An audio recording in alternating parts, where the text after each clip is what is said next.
Good morning, good afternoon, good evening, everybody. My name is Joshua Jude Xavier. Welcome to the Untold Hypothesis. And with me, I have Dr. Daniel Triss. This is going to be an informal session. We're going to have a little Q&A session with him. So let's get started. So first of all, to break the ice, what do you think about the research facilities here and the campus as a whole with your experience and stay so far? Oh, yeah, I actually toured all the facilities. I love them. They're brand new, emerging. The tissue culture room has everything that you need to do biomedical research. You have the really right instructors who are very well trained. So they already have some fantastic ideas that I discussed with them on some of the research projects for students here. The facilities, even including this studio and the forensic lab, the botany lab, biochemistry. It's great. The students and the faculty seem to have a great relationship. Look at students, and when I walk through classrooms, I saw so much energy, so much friendliness and collaborations. It struck me as a very family-oriented university, and it's not small. 16,000 students is a lot of students. So maintaining that level of closeness within such a large student body of students, that's challenging. But clearly the admins and the instructors are doing something very well to maintain such a friendly environment. That is really good to know. We feel the same as well when it comes to the research facilities and the professors and the faculty here. They are a very friendly bunch of people. Stemming from that, when you look at your journey so far, are there any major turning points or mistakes that you've made that come to your mind when you look back at this path? Mistakes. I think, a lot of, going through graduate school, going through postdoc, there are always a lot of challenges, right? But it's, I wouldn't say a mistake. I would say there are always challenges, but you overcome them and always turn the negative into positive. Always have a very strong support system from friends, from family. It's always important to have somebody to talk to establish what I saw, outside these groups of students chatting, dancing together, working together on projects. That really what supports. So it really smashes all the challenges that you could encounter during education, and there are going to be a lot, right? Especially when students will start doing research. um, Research, most of the time it fails. Otherwise, it wouldn't be called research, right? Makes sense. So it can be frustrating and can give a lot of uncertainty for students because you don't know the results. You want to always have positive results, but in your work, but that's not the case. Science is always also a field of many rejections. We submit a lot of grant proposals that get rejected. Most of them get rejected.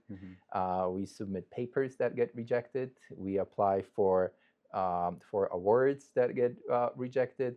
But I think over time we get better with it, and you got to keep trying to get better and better. But really, it's a beautiful field. But we're so immune to these rejections that every rejection is just teaches us to be stronger, how to improve, how to rewrite a paper, how to rewrite a grant proposal, resubmit, republish, and we move forward. Right? We can't dwell on one thing. We have to move forward because we're always going to encounter these difficulties. It's just the way how we approach them, and with what attitude and with what support system.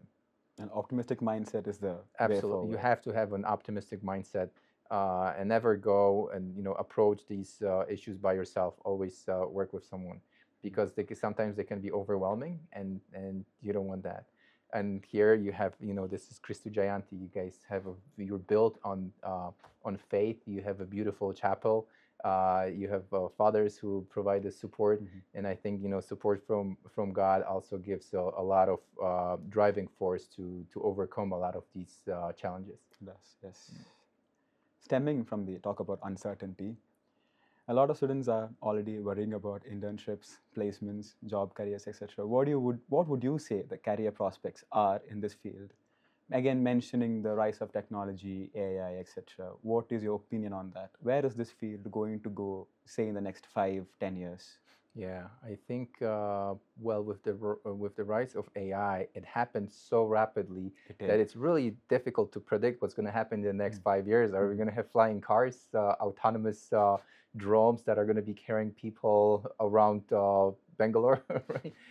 We really don't know, but really, AI is never going to replace the people, right? So really know what you're doing in the lab, and uh, going back to AI, use AI as a tool to improve yourself, but never replace your own intellect, right? And that can be very tempting with the generative and AI and all the tools that we have right now uh, to to s- to pretty much stop growing, stop thriving, because now we have resources that can do things faster. They could do everything for us. So now we lose very valuable skills in order to get these answers. Do a specific research, go to the library, read papers, read books, as opposed to asking AI and getting everything on a screen within 1 second. Um, so really, still stick to the traditional values and approaches of doing research. Rely on AI as a tool rather as a replacement, and generative AI, and and it's important to really improve and build your CV early on. So you said your first year, start as early as possible, presenting, interacting. Even what you're doing right now, you're interacting with me. You said you're new to this, but that's fantastic, right? You're already doing this as a first year undergraduate student. Now think what kind of experience, if you continue doing that, you're going to have as a fourth year student, and then as a graduate student, right? It's going to come naturally already to you, and you really want to build all these experiences, knowledge, volunteering, maybe helping a professor with research, teaching, being a teaching assistant. Really reach out to professors and admins with ideas, right? Ideas, and ask for any opportunities where you could really strengthen your skills and improve, build your CV, because at the end, um, we're all evaluated based on previous experience, and there's very specific metrics that we look at when we accept students for research, for graduate school, medical school, and so on, and of course then professional job placement as well, right? So for example, for graduate school, every applicant will have the same metric. There's good grades, and everybody will have good grades, right? And then taking very specific curriculum, science-based courses, everybody will have that. You'll have that, What will okay. really distinguish a student is, were you involved in research? Did you publish? Did you present? Where did you present? What did you present? Do you know your research? Can you talk about it? And really become an expert within your field, right? And also feel confident, right? That you could do it. You want to interact with faculty, and the doors will open. The doors of opportunities will definitely open. That is great info, Yeah. actually. So right now, with you mentioned the fact that everybody has good grades, it's a competitive field.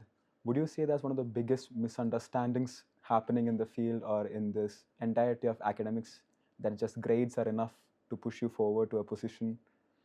Right.